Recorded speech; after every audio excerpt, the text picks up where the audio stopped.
আয়াতের মধ্যে বলেন ইয়াহাবু লিমান ইয়াশাউ ইনাসা ওয়া ইয়াহাবু লিমান ইয়াশাউ যুকুর আও ইউযাওযিজুহুম যুকরানা ওয়া ইনাসা ওয়া ইয়াজআলু মান ইয়াশাউ আকীমা। আল্লাহ তাআলা বলেন আমি ইচ্ছা করলে কাউকে ছেলে সন্তান দেই, কাউকে মেয়ে দেই, আবার আমি ইচ্ছা করলে কাউকে ছেলেও দেই না, মেয়ে দেই না। ওয়া ইয়াজআলু মান ইয়াশাউ আকীমা। আল্লাহ তাআলা ইচ্ছা করলে কাউকে বান্দা রেখে দিতে পারে ক্ষমতা কার? আল্লাহ। আল্লাহ তাআলা আরেক আয়াতের মধ্যে বলেন লিল্লাহু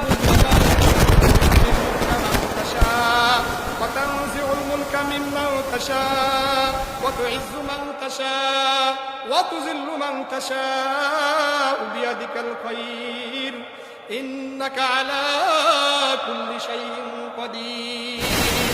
আল্লাহ রাব্বুল আলামিন আয়াতের মধ্যে বলেন আমি আল্লাহ তাআলা ইচ্ছা করলে কাউকে রাজত্ব দেই, আমি আল্লাহ তাআলা ইচ্ছা করলে কারো থেকে রাজত্ব কাইরা নেই। আল্লাহ তাআলা বলেন আমি আল্লাহ তাআলা ইচ্ছা করলে কাউকে ইজ্জত দান করি, আমি আল্লাহ তাআলা ইচ্ছা করলে কাউকে ঘরের মধ্যে বসাইয়া বেইজ্জতি করতে পারি। বিয়াদিকাল খায়র, সমস্ত কল্যাণ কার হাতে? দেখতেছেন না আপনারা এটার বাস্তবতা? হয় না? যাদের কত দাম ছিল, কত ক্ষমতা ছিল, কত পাওয়ার ছিল, যাদের কথায় মানুষ উঠতো বসতো, আজকে তারা কোথায়? এই জন্য প্রিয় ভাইরা আমার, ক্ষমতা পাইলে এত লাফালাফি করতে নাই। ক্ষমতা পাইলে ক্ষমতার সঠিক ব্যবহার করতে হবে।